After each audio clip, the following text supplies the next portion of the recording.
কাউকে ঠকিয়ে হয়তো ক্ষণিকের সুখ পাওয়া যায়, কিন্তু আজীবন সুখে থাকা যায় না। ক্ষমা তাকেই করো যে অজান্তে ভুল করে, তাকে নয় যে জেনে বুঝে বেইমানি করে। খাবার যতই খারাপ হোক না কেন, পচে গেলে তার কোনো মূল্য থাকে না। ঠিক তেমনি শিক্ষা যতই থাকুক না কেন, মনুষ্যত্ব না থাকলে সেই শিক্ষার কোনো মূল্য থাকে না। স্বপ্ন যখন যন্ত্রণা দেয়, বাস্তবতা তখন মানুষ চেনায়। কথায় আছে, কষ্ট না করলে কেষ্ট মেলে না। ঠিক তেমনি চেষ্টা না করলে কোনো কিছুই পাওয়া যায় না।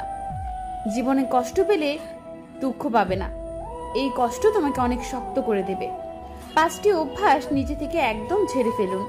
অন্যের দয়া কামনা করা, পরিবর্তনকে ভয় করা, অতীত নিয়ে পড়ে থাকা, নিজেকে ছোট মনে করা, অতিরিক্ত চিন্তা করা।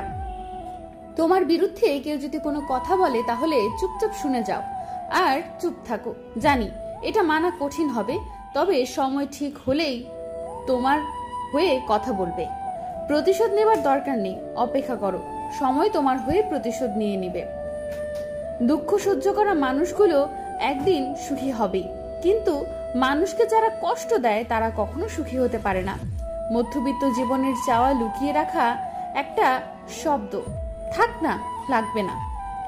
সময় বড় আজব জিনিস, এক সময় সবচেয়ে চেনা মানুষটিকে সবচেয়ে বেশি অচেনা করে দেয়। কেউ দেখে না তুমি তার জন্য কি করেছো, তারা শুধু দেখে তুমি তাদের জন্য কি করনি। কখনো কখনো তোমার মুখটা বন্ধ রাখতে হবে, গর্বিত মাথা নত করতে হবে এবং স্বীকার করে নিতে হবে যে তুমি ভুলের অর্থ তুমি পরাজিত নও, এর অর্থ তুমি পরিণত। জেনে রেখো, শেষ বেলায় জয়ের হাসিটা তুমিই হাসবে।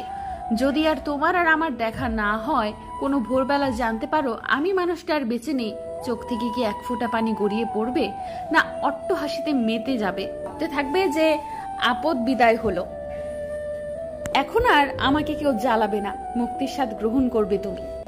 হয়তো এর সব কিছু সেদিন দেখতে পারবে না, আমি আর হবে না কোনো কষ্ট। সেদিন তো হবে আমার থেকে সবার মুক্তি, আর আমার থেকে সবাইকে স্বাধীন করে আমি নিজেই পরাধীনতার শিকল পরে পাড়ি জমাবো। চলে যাওয়ার আগ মুহূর্তে খুব কষ্ট হবে, তা প্রতিটি শেষ বিদায়ের মানুষের হয়, আমারও হবে। তবে একটা তৃপ্তি থাকবে, সবাইকে মুক্তি দেওয়ার তৃপ্তি, আমি নামের অভিশাপ থেকে মুক্তি।